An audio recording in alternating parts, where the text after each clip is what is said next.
अगली खबर चमोली से हेमकुंड साहिब की पवित्र यात्रा का आगाज सुबह 9:30 बजे विधि विधान से कपाट खोल दिए गए हैं। 5 प्यारों की अगुवाई में यात्रा का शुभारंभ किया गया और धाम में एक दिन में 3500 श्रद्धालुओं को जाने की अनुमति है।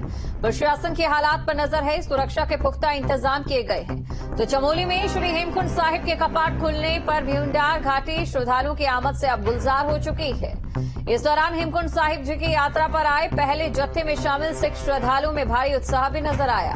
भीमडार घाटी में उत्सव का माहौल इस समय बना हुआ।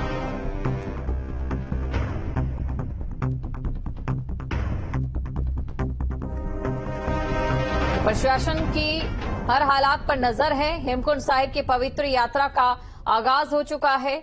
चमोली से खबर आपको बता रहे हैं, सुबह 9:30 बजे पूरे विधि विधान के साथ कपाट खोल दिए गए हैं। तो पंच प्यारों की अगुवाई में यात्रा का आगाज हो गया है। 2 तस्वीरें आपके सामने, 2 तस्वीरों के जरिए आपको दिखाते हैं किस तरीके से यहां पर जो तस्वीरें आज निकलकर सामने आई। तो देखिए, हेमकुंड साहिब के कपाट खुल चुके हैं, श्रद्धालु यहां पर पहुंचे। और दूसरी तस्वीर है गुरुद्वारे के अंदर की।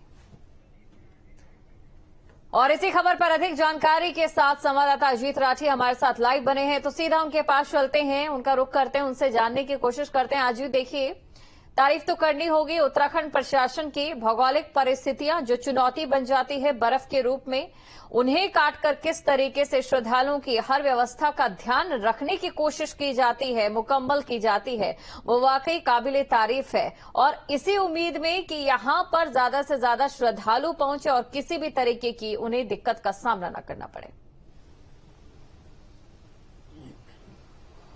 बिल्कुल, देखिए, चूंकि ये क्षेत्र तकरीबन 15,200 फीट की ऊंचाई पर है और चारों तरफ से ग्लेशियर से ढका हुआ है, घिरा हुआ है।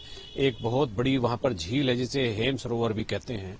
वहीं पर ये पवित्र गुरुद्वारा स्थापित है। श्री हेमकुंड साहिब के नाम से इस स्थान को जाना जाता है। तो ये ज्यादातर साल भर में ज्यादातर जो समय होता है इसके बर्फ से ढके रहने का होता है। पिछले 1-1.5 महीने से सेना के जवान जो जोशीमठ कैंट से गए थे, सेना के जवान इस रास्ते को बनाने में लगे हुए थे। जो प्रबंधन कमेटी है गुरुद्वारे की, तो उसके जो कार सेवक हैं वो भी सेना के साथ कंधे से कंधा मिलाकर सैनिकों के साथ लगे हुए थे। लगातार कई बार ऐसा मौका भी आया कि बर्फ से रास्ता साफ किया और रात में बर्फ पड़ गई, फिर रास्ता बंद हो गया। तो लेकिन ये पिछले 1-1.5 महीने की जो जद्दोजहद थी, इसमें पूरा रास्ता साफ करके और हेमकुंड साहिब तक ले जाया गया।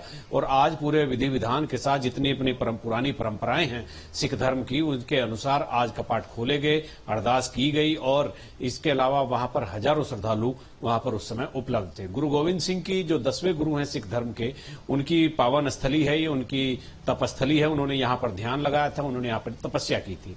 और यहां का एक और आकर्षण का केंद्र है लक्ष्मण का मंदिर।